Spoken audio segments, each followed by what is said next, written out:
The Google Core update is here. I'm going to be live sharing the sites that are currently winning just 5 days into it, as well as the sites that look like they are losing as well. At the end of the video, I'm going to also take you through 5 critical things that you must be doing as part of your SEO strategy going into 2026 and the one mistake to avoid. Now, this looks like a big update. Is definitely ruffling a few feathers. So without further ado, let's dive into the video. If you want the show notes to everything I'm about to go through, including those 5 key things to follow next year as part of your SEO strategy, click the link in the description and you'll be sent a Notion board that looks a little bit like this. Now, I should start here. The Notion board has all the show notes to all the videos that I've created. If you click that first link in the description, you'll get all the notes that I'm about to run through today. Okay, right, let's get into it. The core update kicked off roughly 4 days ago. If we have a look at the spam update, that felt like it took forever to roll out, but it was roughly 3.5 weeks in total.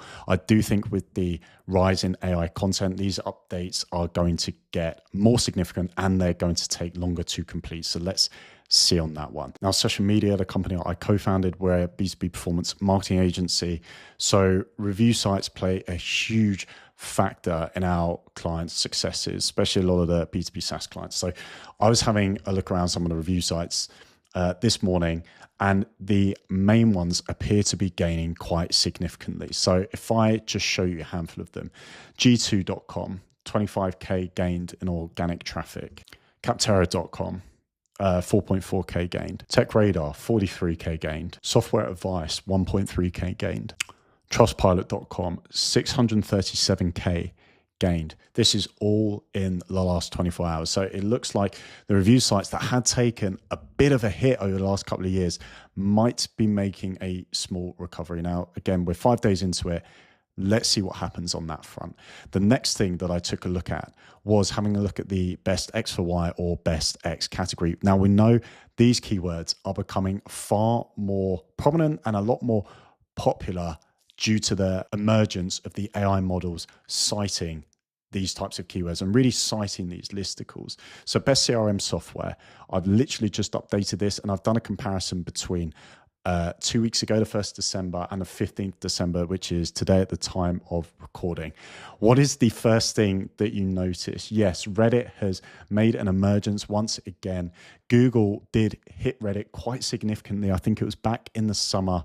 Is Reddit now about to make a resurgence? Now, I had a look at Reddit last 24 hours. Again, nearly 15 million traffic gained in the last 24 hours according to Ahrefs. So it might just be that Reddit is having a bit of a resurgence. So hold that thought for the time being.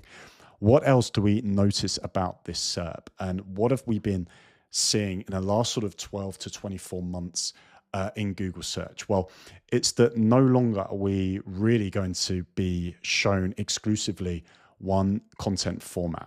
So back in the day, you would Google best CRM software and you would probably be served a product or solution page that is a CRM by CRM providers. That is not the case anymore. That is not the case at the end of 2025 going into 2026. And what we're seeing is a rise in these listicles. Now, my hypothesis would be that Google is eventually going to diminish and devalue the listicles. They're easy to gain. More people are now doing them because of the rise in the AI citations. And I do think Google will roll out an update that kicks these. It remains to be seen if it will be in this update. We have 2 weeks left for this to run. So let's see. But for now, they absolutely still work. So Zapier still holding 12 best CRM software in 2025. But one other URL subfolder has made a reappearance as well, and this is the Forbes Advisor. Again, the Advisor subdomain, or the subfolder, I should say, of Forbes was infamously hit earlier on this year because it had been gamified so significantly over the last few years. We're having this make a resurgence back onto the first page, and again, with a listicle. What else do we have on this SERP? A YouTube video, again, becoming more and more prominent. And then we actually have the solution providers as well. So we've got a HubSpot CRM page, we've got a Soho CRM page, and we've got a onepagecrm.com homepage as well. Now, having a look at this, what do we notice? There's a forum, a listicle, a video, a solution page. We've got 4 different content types. We've also got an AI overview 5, and we've also got a discussion and forums drop down. So we have more opportunities to rank in Reddit and 2 core threads here. This is the exact thing.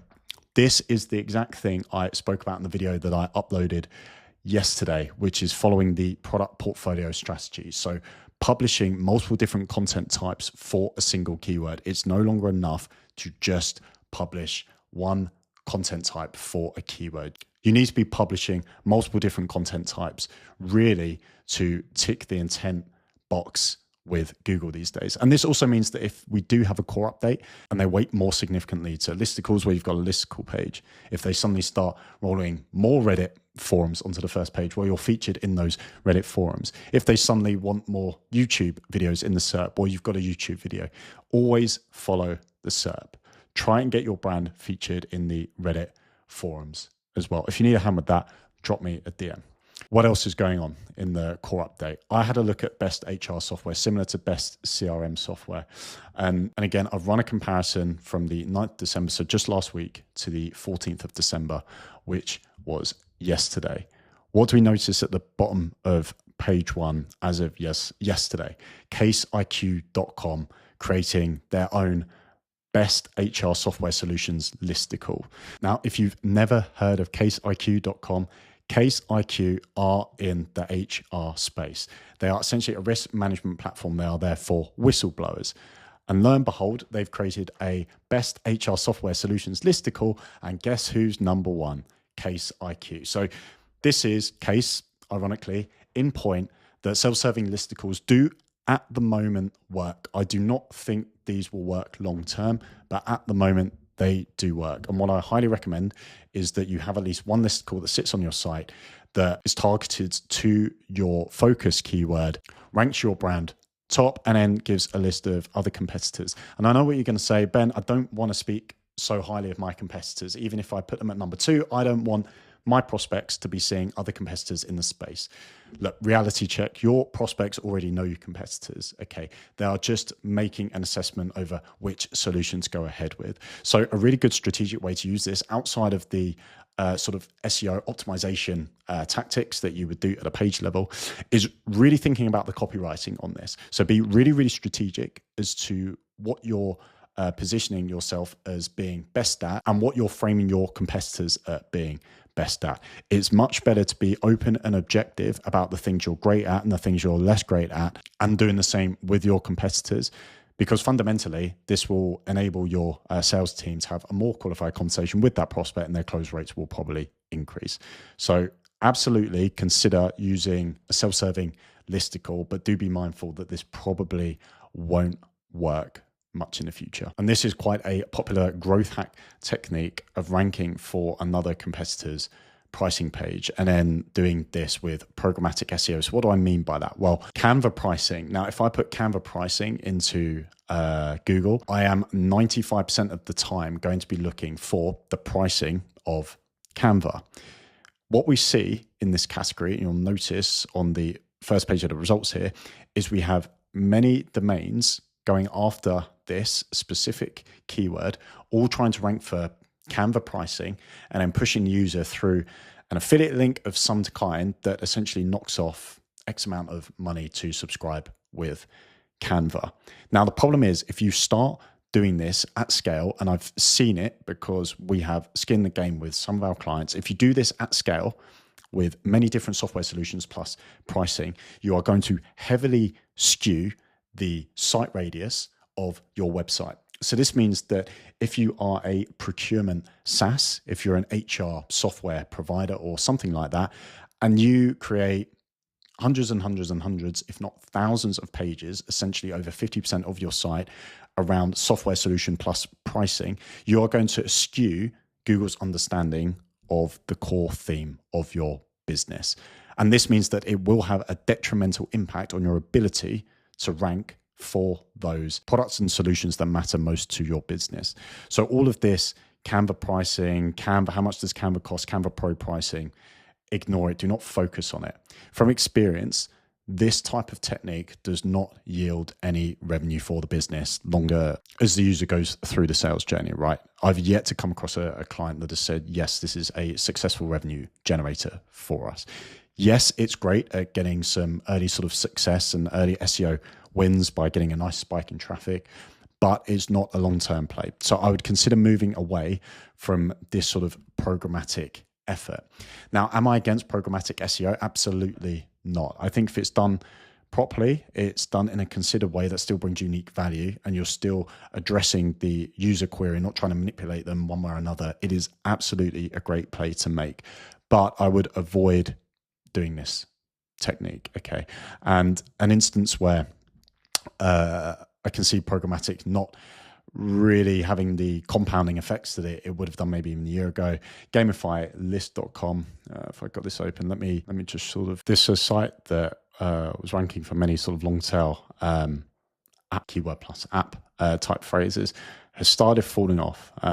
Fantastic website, nice business, not done on a huge scale, the programmatic effort, but according to Ahrefs, it's had a bit of a kick so far. And this is sort of set in, I would say, a little bit earlier on.